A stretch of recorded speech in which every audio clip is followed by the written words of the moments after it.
شروع اللہ کے بابرکت نام سے جو بڑا مہربان اور نہایت رحم کرنے والا ہے۔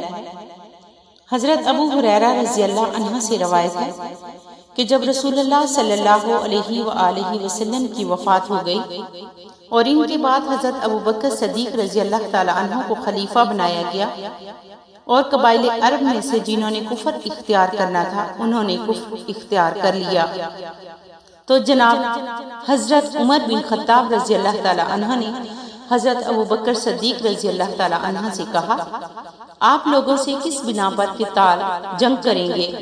حالانکہ رسول اللہ صلی اللہ علیہ وآلہ وسلم فرما گئے ہیں، مجھے حکم دیا گیا ہے کہ لوگوں سے قتال کروں حتیٰ کہ وہ لا الہ الا اللہ کہیں، تو جس نے لا الہ الا اللہ کہا اس نے مجھ سے اپنا مال اور اپنی جان کو محفوظ کر لیا۔ یہ کہ اسلام کا کوئی حق ہو اور ان کا حساب اللہ کے ذمہ ہے۔ اس پر حضرت ابو بکر صدیق رضی اللہ تعالی عنہ نے جواب دیا، قسم اللہ کی میں ہر اس شخص سے لازماً جنگ کروں گا جو نماز اور زکوٰۃ میں فرق کرے گا، کیونکہ زکوٰۃ مال کا شرعی حق ہے۔ قسم اللہ کی اگر ان لوگوں نے مجھ سے وہ رسی بھی روک لی جو وہ رسول اللہ صلی اللہ علیہ وآلہ وسلم کو ادا کیا کرتے تھے، تو میں اس کے روک لینے پر بھی ان سے جنگ کروں گا۔ تو حضرت عمر بن خطاب رضی اللہ تعالی عنہ نے کہا، قسم اللہ کی میں نے دیکھا کہ اللہ تعالیٰ نے اس جنگ کے لیے ابو بکر کا سینہ کھول دیا ہے، اور بالآخر میری سمجھ میں بھی یہ بات آ گئی کہ یہی بات حق ہے۔ حضرت ابی بن کعب رضی اللہ تعالی عنہ بیان کرتے ہیں کہ رسول اللہ صلی اللہ علیہ وآلہ وسلم نے مجھ کو صدقے کا عامل بنا کر بھیجا۔ میں ایک آدمی کے پاس پہنچا، جب اس نے میرے سامنے اپنا مال جمع کر دیا تو میں نے اس پر صرف ایک بنت مخاض یعنی 1 سالہ اونٹنی ہی واجب پائی۔ میں نے اس سے کہا، ایک بنت مخاض دے دو، تمہاری یہی زکوٰۃ ہے۔ اس نے کہا، یہ دودھ والی ہے، نہ سواری کے قابل ہے، اس کی بجائے یہ ایک جوان اور موٹی تازی اونٹنی ہے، اسے لے جاؤ۔ میں نے اس سے کہا، جس کا مجھے حکم نہیں ہے میں وہ کیوں کر لے سکتا ہوں،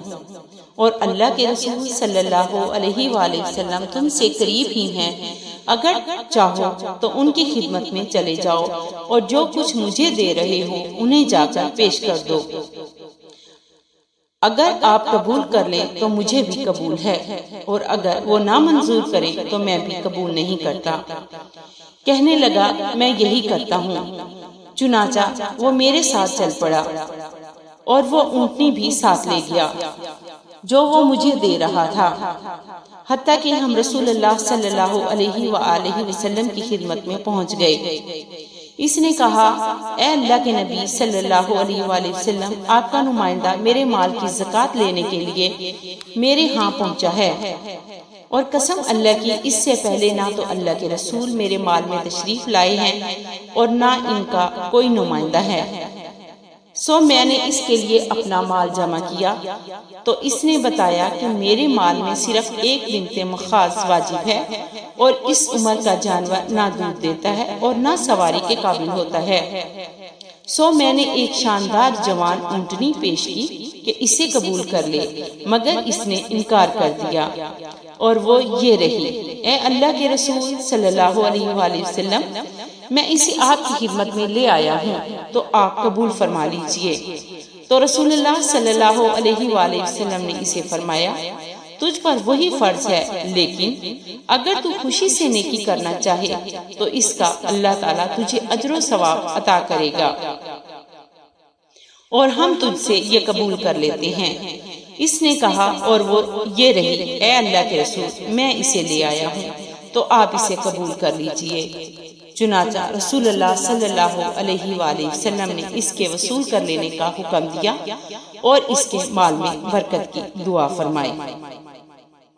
اللہ سے دعا ہے کہ اللہ پاک ہم سب کو نیک اعمال کرنے کی توفیق عطا فرمائے، اور آپ صلی اللہ علیہ وآلہ وسلم کے اسوہ حسنہ پر چلنے کی توفیق عطا فرمائے۔ آمین ثم آمین۔